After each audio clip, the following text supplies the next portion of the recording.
Hey guys, welcome to the Liberal Hive Mind, a channel solely focused on exposing the abundant hypocrisy of the left. Well, we're at this point again. It's Groundhog Day. Joe Biden, what I mean by Joe Biden is Joe Biden's goons, his handlers, his puppet masters, are running around doing their monthly media tour, telling you, the American people, just how good you have it under Joe Biden's leadership. Karine Jean-Pierre, the most competent press secretary in American history, really put it into perspective. Really selling it the other day. We're seeing almost 11 jobs created under this president. Oh wow, Joe Biden's created almost 11 jobs. Of course, she meant to say 11 million, but to be honest, 11 jobs is probably closer to the real number. If we don't count people going back to work after Democrats shut down the economy, forcing them to get fired or furloughed. But Joe and Karine and the rest of these unsavory figures at the White House are taking another victory lap, and I'll be honest with you, I'm not gonna mince my words. I kinda just wanna on him. And so that's what we're going to do, and we're also going to discuss policy because Joe keeps trying to push this new America First message when his entire platform and his actions and the Democrat Party's actions can be better summed up or described as America Last. So we got some stuff to talk about. Let's talk about the reality of the economy. Let's talk policy. More importantly, let's focus on the truth, which of course you're not getting from this White House. You never will. We got some stuff to get into, so let's roll the tape. All right, so let's first start off with messaging. Karine Jean-Pierre and Joe Biden keep telling us that Joe Biden's economic plan is working. Saying that we need to build an economy from the bottom up, middle out. And if you think about his plan, it is working. It is indeed working. And we're also seeing American families breathe a little easier again. The Biden economic plan, because y'all, is actually working. It's working.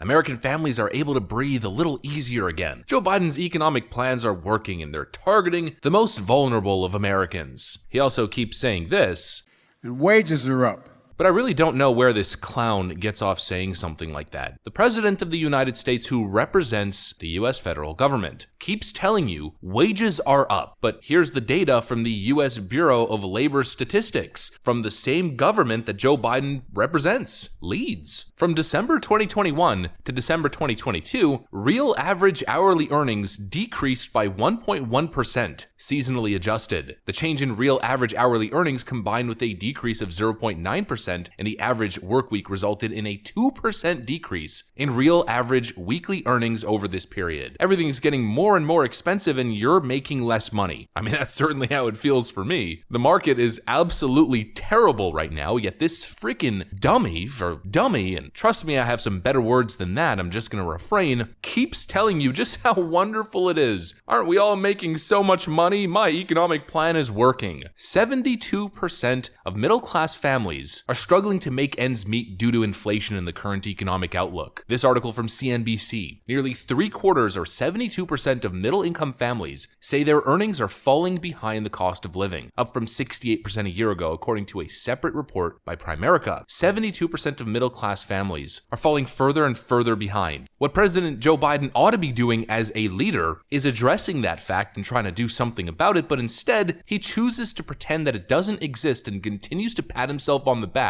He's basically giving himself medals and trophies as American families continue to struggle and fall further and further behind. Then he goes on about the jobs market. He's created so many jobs. Meanwhile, as we're moving into 2023, we've already seen 58,000 layoffs since the start of the year. Oh, actually, scratch that. The number's already been revised and updated since that previous number. So far, 219 tech companies have laid off 68,000 employees in 2023, according to the tracking site layoffs.fyi. Isn't Joe Biden's economy just fantastic? This is supposedly a post-pandemic recovery, yet every single quarter that Joe Biden has presided over since taking over from the recovery that started at the end of Donald Trump's term in office has failed to meet the GDP numbers from Donald Trump's recovery. Now, of course, there's various different factors there, but Joe Biden even oversaw 2 quarters of negative GDP. In other words, a technical recession. And we have big banks and massive corporations who are continuing to warn us that a 2023 recession is likely. Yet Joe Biden keeps painting this peachy picture and keeps spending more and more money that federal government does not have, cannot afford, continues to, frankly, at least in my opinion, sabotage the economy, and now he wants credit. He wants credit for the incredible work that he's done. Oh, but liberal hive mind. Joe Biden reduced the cost of gas. I mean, Democrat Representative Ted Lieu told me on the House floor that Joe Biden lowered the price of gas, and Republicans are just upset about it. So let me tell you what this is all about. I can summarize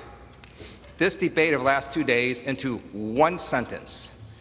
Joe Biden lowered your gas prices, and Republicans are upset about it. That's what this is about. Joe Biden lowered your gas prices last year, and that makes Republicans mad. Really? What you mean to say is demand destruction is working, global conflict is slowly starting to cool down at least a little bit, and we're seeing Joe Biden's price fixing through his corrupt action of depleting the U.S. petroleum reserves, strategic petroleum reserves, which are supposed to be used during emergencies only, which, by the way, his administration is still refusing to answer any questions related to the refilling of those strategic petroleum reserves. What about refilling it, especially now that oil prices are climbing again, could get up to 110 a barrel? When do you see the timeline for refilling it? So we had laid out the plan of how that was going to work. I don't have anything updated on that. I would refer you to the Department of Energy for any specifics to that. It's all smoke and mirrors. It's all a mirage. It's all one big con. Government propaganda as the Democrats continue to implement policies that make you poorer. And Democrats are wondering, asking themselves this question. But all of a sudden, blue-collar workers, all the guys I grew up with in Claymont and Scranton, they're voting Republican? Not a joke. What's happened? I think a lot of it because they don't think we care. We're not paying attention.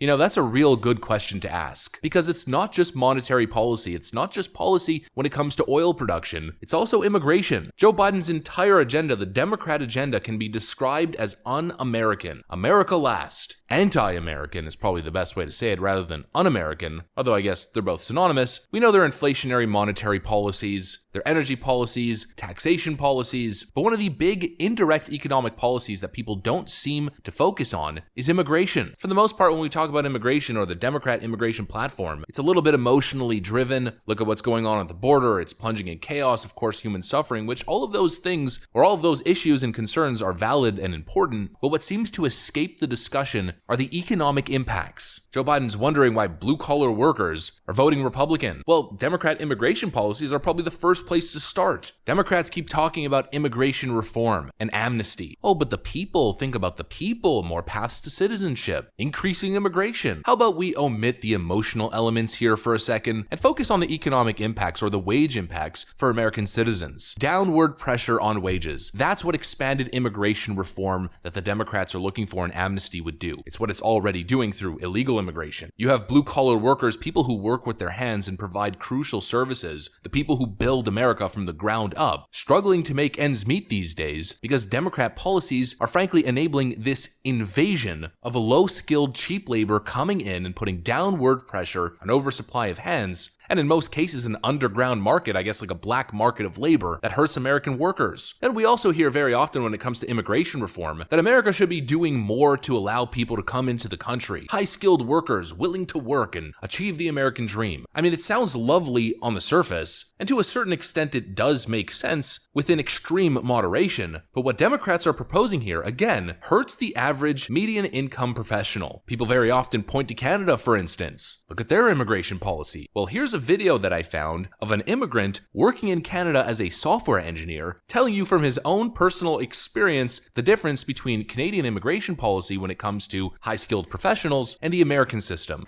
The root cause of such a salary cap is so-called wage suppression.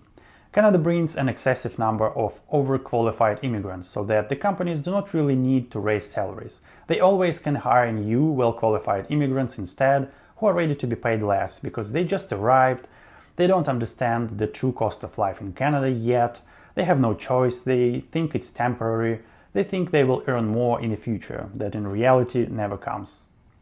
Isn't it funny? When I was looking for a way to get into a developed country, I thought that Canadian immigration program makes so much more sense than in the US because it favors education and experience, while the US one is more random.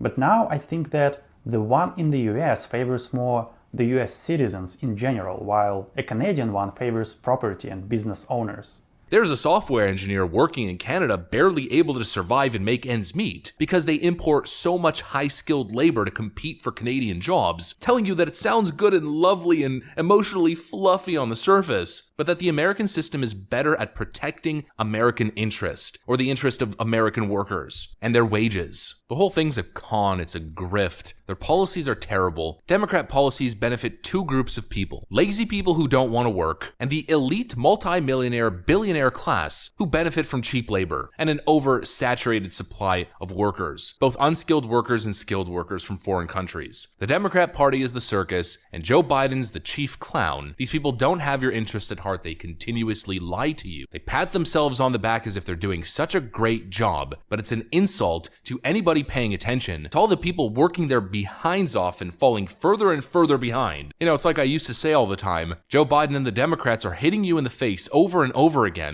and asking you, why are you doing this to yourself? It's an abusive relationship. And I guess, conclusion TLDR, Democrats are sociopathical liars and their policies suck. That's what I got for you guys though. Hopefully you enjoyed it. If you did, make sure to leave a like and possibly subscribe to the channel. Thanks for watching, and I'll see you on the next one.